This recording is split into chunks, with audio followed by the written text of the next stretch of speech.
Well, welcome back. Our hat of the day is Co-op Services Incorporated in Lawton, another good co-op down in the Southwest. Don't have a co-op shirt on today. Sorry about that. If I just get all these co-ops to give me a shirt, I'd have one for every time, I guess. We're going to talk about economic rationale. In other words, why do co-ops exist? Well, there's really a couple dimensions to that problem, that question. Of course, the first dimension is a co-op exists just like any other business, that there's a need in the marketplace, and there's a place for the business. But the other part of that is there something that gives us a particular advantage to organizing that business opportunity as a user-owned business? And so a lot of those things really relate to what economists often call market failure. If you think back to your introductory economics or ag econ course, in the perfect market we had an unlimited number of buyers and sellers, and everybody could enter and exit, and nobody had any control over the market, and those conditions rarely actually happen in the real world. And so there's many times when there's not access to the marketplace, when we're dealing with market players that are much larger than we are, and again that can create a particular need for producers or consumers to join together to generate more market power to compete in that. There's also another major force is economies of scale.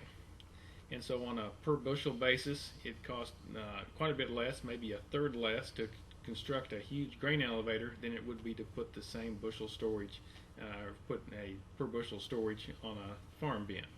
So just simply things get cheaper as we do them in a larger scale, and so that provides the opportunity. We did some research on hay marketing co-ops, hay machinery co-ops, and so if you think about a single producer that has a set of machinery, usually they can save about 30% on their total machinery cost if they were to get together with 5 other producers, buy larger scale machinery, and share those across all those operations. And those are actually being created and are done quite successfully in the Midwest, Iowa, and other places. And so again, that's an example of economies of scale. Well, there's again, market power is another example. And actually, when we get to the legal section, the Capper-Volstead Act gives agriculture producers, some unique ability to work together to combat market power. There's another class of economic principles. You could call it transportation cost, or spatial economics, or transportation factors.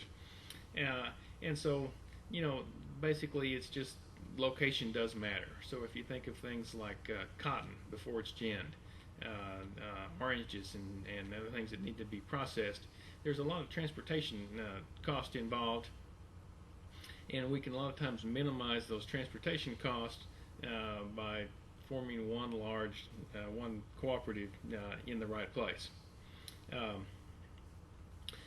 So if you think of a dairy co-op, and we have to acquire that milk from the farmers, process it and bottle it, you think about we all have milk trucks, and the milk trucks are crossing, we're passing each other on the highway. Then there is some transportation economics that says there might be an optimal size of that dairy. The bottling plant gets too big, we've got to bring milk in too far. But if we have a lot of small bottling plants, then we have a lot of trucks crossing each other, and we could combine it better. And so those transportation economics a lot of times then provide us the incentive to work together and locate that in a particular place. And of course the cooperative is a particularly good model for that, because if we had one single dairy processing plant, then we would have the question of market power that reduced a lot of economics. But if we had all the smaller dairy processing centers taken over by one large center, we wouldn't know that they'd give us a fair price. Of course, if we own that and its profits are being distributed back to the people that are using it, we have that advantage of minimizing transportation costs and getting economies of scale in processing without this concern over our market power, getting a fair price. Another category is this transaction cost, and the concept is just there is that sometimes it's difficult to do everything through the market, and there's an advantage to having some of the people have what I call skin in the game. So you think about a bunch of tomato producers, and we could try to get a precise contract, and we could try to get all the exact quality and grade and have people bring the tomatoes at the right time. But sometimes it's difficult to get a contract that's specific. Maybe it makes more sense to have those people that are producing the tomatoes have a stake in the people that are processing or purchasing or marketing the co-op, and so that they have a natural incentive to produce the quality that the person needs.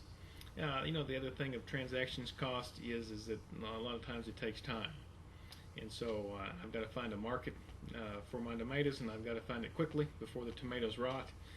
And so while there may be a market out there, it may be difficult to come across. So again, it maybe makes sense to people that are producing that to actually own that. Some of the other categories of benefits would be, of course, just a missing service.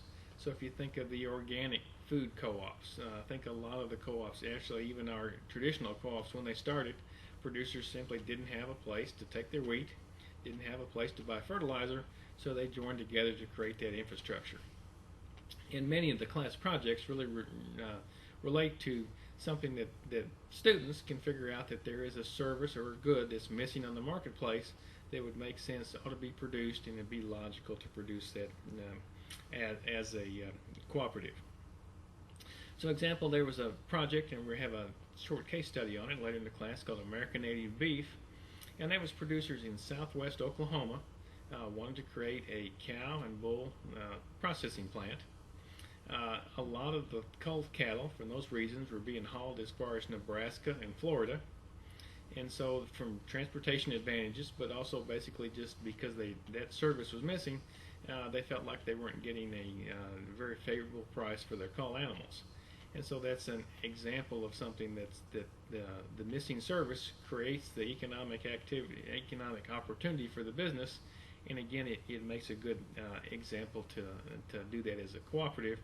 And of course, that another reason rationale for forming that one as a cooperative brings up this other category, coordination. And so in a lot of businesses, it makes economic difference if we can match the inputs and the outputs. So for instance, if you think of a culled cow processing plant, from a processing standpoint, you have a chain that's going around the plant, and you want a carcass on that chain every hour that the plant's in operation, hopefully almost 24 hours a day. And so you have to have a coordinated supply. You think of producers, a lot of them want to cull their cattle whenever they feel like it, and so they may not bring the supply at the time that the plant needs it. And so by having that culled cow processing plant owned by producers, you have a lot more ability to say, let's schedule these cattle coming in. Maybe some of these cattle need to be held on grass. Maybe we need to move the time periods so that we can match the supply with the market demand. So that again is another rationale for why a co-op exists, is it's gaining some benefits there for coordination. And then of course a co-op can also be reducing risk. I mean, obvious example would be an insurance cooperative that's in the business of reducing risk. Another example would be like the cotton pool. And so if you participate in the cotton marketing pool, you give the co-op control over your cotton, and then the professional manager, marketing manager, sells that at times during the year, and everyone gets an average price from the pool. And so that means that you didn't maybe hit the high of the market, but you also didn't hit the low of the market, and so everyone is guaranteed that they have a pretty standard price. Well, I hope that's given you some feel for some of the economic forces of forming a cooperative. And as you design your project, I hope you consider these forces and think about how that provides an opportunity for co-op that you think ought to exist.